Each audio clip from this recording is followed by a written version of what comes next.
Hello friends, இன்ஸ்டாகிராமில் message, shades, comments இது மாதிரி எல்லாத்தையுமே நம்ம எப்படி ரெக்கவர் பண்ணலாம் அப்படின்னு சொல்லி தாங்க பார்க்கலாங்க.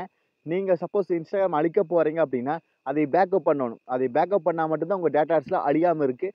அது எப்படி நம்ம பேக்கப் பண்ணலாம் அப்படின்னு சொல்லி பார்க்கலாங்க. இந்த ஈஸியாக வந்து ரெக்கவர் பண்ணிடலாம் உங்கள் மெசேஜ் எல்லாத்தையுமே. அது எப்படி தான் பார்க்க போகிறோம், இதோட ஸ்கிப் பண்ணாமல் பாருங்கள். நீங்கள் நம்ம சேனலுக்கு இப்போ தான் முதல் தடவை வரீங்கன்னா நம்ம சேனலை மோடிட் பண்ணுறதுக்கு சப்ஸ்கிரைப் பண்ண மறந்துடாதீங்க. சப்ஸ்கிரைப் பண்ணிட்டு பக்கத்தில் ஒரு பெல் பட்டன் வருங்க, அதை அழுத்தி ஆள் கொடுக்க மறந்துடாதீங்க. சரி, வாங்க இன்னைக்கு வீடியோக்குள்ளே போகலாம்.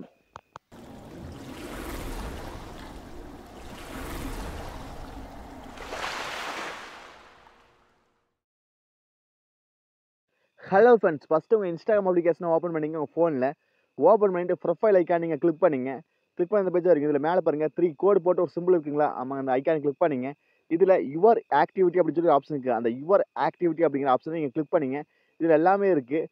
இதில் நீங்கள் கீழே பாருங்கள் டவுன்லோட் யுவர் இன்ஃபர்மேஷன் லாஸ்ட் ஒரு ஐக்கான் இருக்குது, அதுக்கு நீங்கள் கிளிக் பண்ணிங்க. இதில் ரெக்வெஸ்ட் டவுன்லோட் அப்படிங்கிறதுக்கு அந்த ஆப்ஷன் நீங்கள் கிளிக் பண்ணிக்கலாங்க. கிளிக் பண்ணோன்னே அடுத்து நீங்கள் எந்த அக்கௌண்ட்டில் நீங்கள் வந்து மெசேஜ் ரெக்கவர் பண்ணணுமோ அந்த அக்கௌண்ட் நீங்கள் செலக்ட் பண்ணிங்க. எங்கிட்ட 5 அக்கௌண்ட் இருக்குது. இதில் எனக்கு இந்த அக்கௌண்ட்டில் இருந்தால் நம்மளுக்கு வந்து மெசேஜ் ரெக்கவர் பண்ணணும். அதனால் அதை கிளிக் பண்ணிக்கிறேன். சப்போஸ் நீங்கள் எல்லா அக்கௌண்ட்லையும் செலக்ட் பண்ணி ஒவ்வொரு வேவில் லைன் பண்ணி நீங்கள் செலக்ட் பண்ணிக்கலாம். அதை ரெக்கவர் பண்ணுறதுக்கு எல்லா அக்கௌண்ட்லையும் ரெக்கவர் பண்ணிக்க தேவையில்லை. இப்போ இதில் 2 ஆப்ஷன் வருது பார்த்தீங்களா, அந்த அக்கௌண்ட்டை கிளிக் பண்ணால் இந்த ஆப்ஷன் வருங்க. இதில் ரெண்டாவதா செலக்ட் டைப்ஸ் ஆஃப் இன்ஃபர்மேஷன் அப்படின்னு சொல்லி பார்த்தீங்கன்னா அந்த ஆப்ஷனை கிளிக் பண்ணிக்கலாம். இல்லை எல்லாத்தையும் டவுன்லோட் பண்ணணும்னா மேலே கம்ப்ளீட் காப்பி வந்து அதை கிளிக் பண்ணிக்கலாங்க.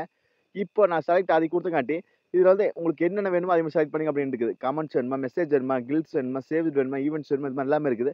எனக்கு மெசேஜ் மட்டும் போதும், அதை மட்டும் ரெக்கவர் பண்ணால் போதும். இப்போ நான் மெசேஜ் மட்டும் கிளிக் பண்ணிவிட்டு கீழே நெக்ஸ்ட் அப்படின்னு கிளிக் பண்ணிக்கிறேன். சப்போஸ் உங்களுக்கு எல்லாமே வேணும்னா நீங்கள் மேலே இருந்துச்சு பார்த்தீங்கன்னா போன பேஜில் கம்ப்ளீட் காப்பி இருந்துச்சு, அதையும் நீங்கள் கிளிக் பண்ணிக்கலாம். ஆனால் அது கொஞ்சம் எம்பி அதிகமாக பிடிக்கும். இப்போ நான் மெசேஜை கிளிக் பண்ணிவிட்டு நெக்ஸ்ட் அப்படின்னு கிளிக் பண்ணிக்கிறேன்.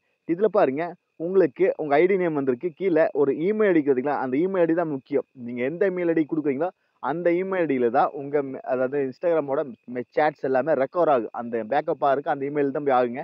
அந்த இமெயிலை பார்த்து கொடுத்துங்க. நீங்கள் வேணால் இந்த இன்ஸ்டாகிராமோட இமெயிலவே கொடுத்துக்கலாம், இல்லை வேறு இமெயில் கொடுத்துக்கலாம், அது எங்கே வேணால் கொடுத்துக்கலாம். அதை கொடுத்து போட்டு கீழே ஃபார்மெட்டில் அதில் சேஞ்ச் பண்ண வேண்டாம்.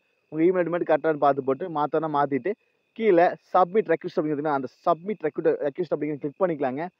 நீங்கள் சப்மிட் ரெக்வெஸ்ட் அப்படிங்கிற ஆப்ஷன் நீங்கள் கிளிக் பண்ணிட்டாவே உங்கள் இமெயில் ஐடிக்கு உங்கள் இன்ஃபர்மேஷன், அதாவது அந்த மெசேஜ், சேட்ஸ் எல்லாம் பேக்கப் எல்லா ஃபைலுமே அது ஆட்டோமேட்டிக்காக உங்கள் இமெயில் ஐடியில் ஸ்டோர் ஆயிடுது. நீங்கள் ஓடிபி லாகின் பண்ணும்போதும் அந்த மெசேஜ் ஆட்டோமேட்டிக்காக உங்கள் ஐடி கூடவே இருக்குது எப்போவுமே.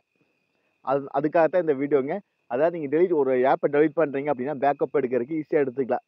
நீங்கள் ஒரு டைம் எப்போ டெலிட் பண்ணாலுமே நீங்கள் டெலிட் பண்ணும்போது நீங்கள் ஆப்பை டெலிட் பண்ணும்போது இப்படி வந்து சேவ் பண்ணிட்டீங்கன்னா உங்கள் மெசேஜ் எப்பவுமே பர்மனெண்ட் டெலிட் ஆகாது, உங்கள் இமெயில் ஐடி கூடவே இருக்குது. சரிங்களா, இப்படி பேக்கப் ஈஸியாக பண்ணிக்கலாம். அவ்வளோதாங்க இந்த வீடியோ. டெவலப் அவுட்னா கண்டிப்பாக கன்ஃபர்ஸில் கேளுங்க. நீங்கள் எத்தனை அக்கௌண்ட் வச்சிருந்தாலும் அத்தனை அக்கௌண்ட்டுக்கு நீங்கள் பேக்கப் பண்ணிக்கலாங்க. சரிங்களா, நீங்கள் நம்ம சேனலுக்கு இப்போ தான் முதல் தடவை வரீங்கன்னா நம்ம சேனலை மோடிட் பண்ணுறதுக்கு சப்ஸ்கிரைப் பண்ண மறந்துடாதீங்க. சப்ஸ்கிரைப் பண்ணிவிட்டு பக்கத்தில் ஒரு பெல் பட்டன் வருங்க, அதை அழுத்தி ஆள் கொடுக்க மறந்துடாதீங்க. மீண்டும் ஒரு நல்ல பதிவு சந்திப்போம் நண்பர்களே. Bye, take care.